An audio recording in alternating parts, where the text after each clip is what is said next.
You ask Tiger to calculate.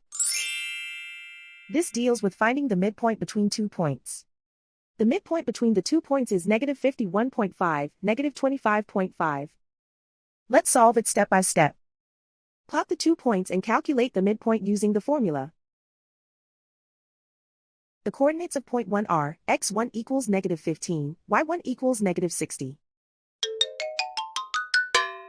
The coordinates of point 2 are, x2 equals -88, y2 equals 9. PM represents the midpoint of the 2 points.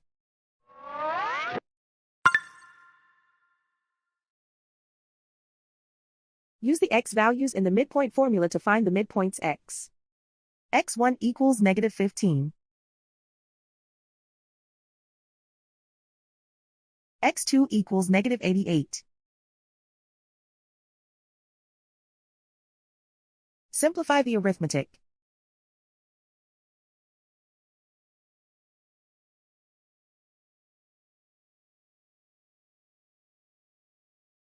Use the y values in the midpoint formula to find the midpoints y. y1 equals -60. y2 equals 9.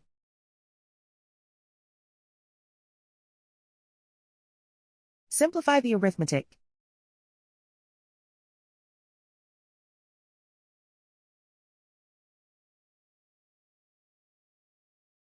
And so, the midpoint is -51.5, -25.5.